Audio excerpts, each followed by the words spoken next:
Belakangan ini isu beredarnya beras palsu atau beras plastik di tengah masyarakat cukup meresahkan. Isu ini mulai merebak sejak salah satu warga Bekasi, Jawa Barat yang berprofesi sebagai penjual nasi uduk dan bubur ayam menemukan keanehan dari beras yang dimasaknya.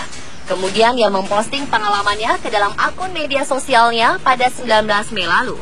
Berita mengenai dugaan adanya beras plastik ini pun tersebar dan direspon cepat oleh pemerintah daerah Bekasi dengan mengambil sampel beras tersebut untuk diuji. Dan polisi setempat pun dikerahkan untuk mengusut kasus adanya dugaan beras plastik yang beredar. Kemudian, pasca beredarnya kabar peredaran beras palsu, Dinas Perdagangan dan Koperasi melakukan sidak di tempat penjualan beras yang disinyalir menjual beras palsu di Bekasi.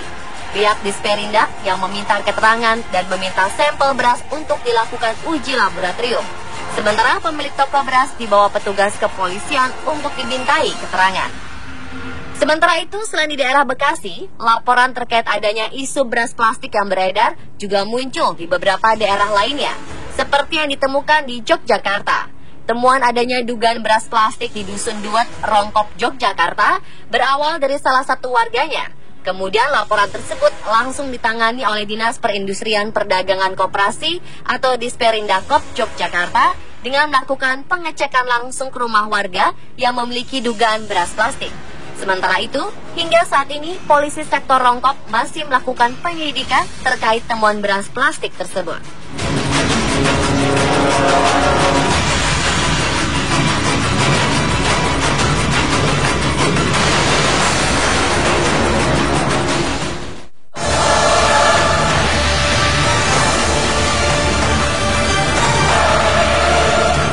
Namun apakah sebenarnya beras plastik itu?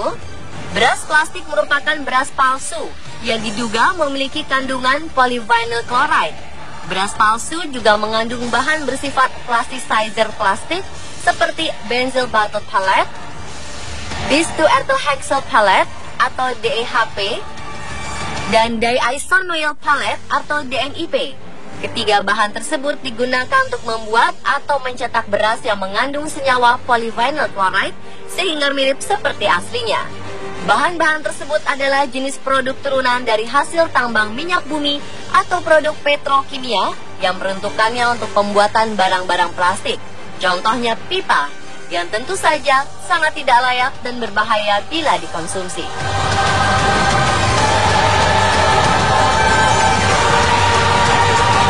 Dan menurut pakar pangan asal IPB Bogor, Jawa Barat, beras palsu yang mengandung bahan plastik itu mengakibatkan penyakit jangka pendek dan panjang, seperti kerusakan pencernaan, pernafasan, hormon, organ reproduksi manusia, lantaran penguraian toksik bahan plastik beras yang mengendap dalam tubuh.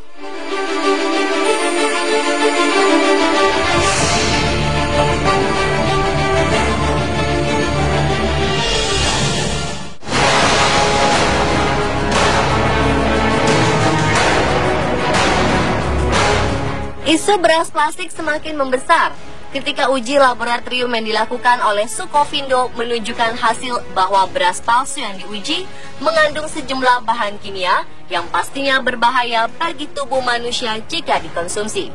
Melihat gelagat tak beres dengan adanya peredaran beras plastik, pemerintah pusat pun menilai ada yang bermain dengan isu beras plastik dan disinyalir ingin melakukan tindakan makar, merusak stabilitas negara.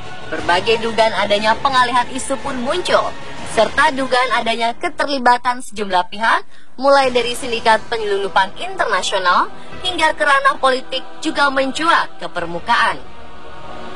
Namun saat ini, masyarakat nampaknya bisa bernafas lega. Setelah hasil uji laboratorium, akhirnya diumumkan bahwa pemerintah membantah adanya peredaran dugaan beras plastik yang selama ini muncul di berbagai wilayah Indonesia. Keputusan ini disampaikan oleh Kapolri Badrodin Haiti usai rapat terbatas dengan Presiden Joko Widodo.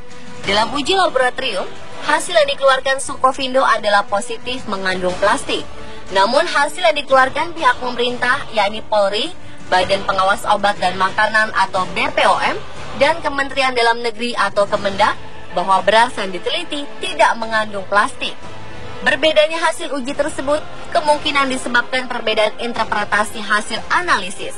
Untuk itu, saat ini perbedaan hasil tersebut akan didiskusikan dengan peneliti-peneliti di laboratorium masing-masing. Sementara menurut Kepala BPOM Royce Paringga menjelaskan bahwa dalam melakukan penelitian beras plastik, pihaknya menggunakan baku banding yang juga harus divalidasi prosesnya.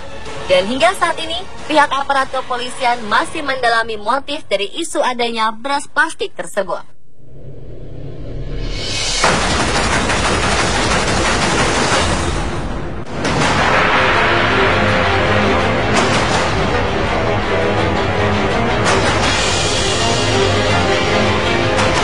Namun di balik semua itu, ada baiknya masyarakat tidak panik, namun tetap waspada dan jeli saat membeli beras. Di mana ciri beras asli diantaranya, jika dicium, beras asli beraroma alami. Warna beras berkualitas, tidak terlalu putih, dan tidak terlalu kekuningan. Sementara, jika dilihat dari bentuknya, tampilan beras asli memiliki guratan dari bekas sekam padi. Kemudian dari ujung-ujung bulir beras, pada beras asli terdapat warna putih di setiap ujungnya.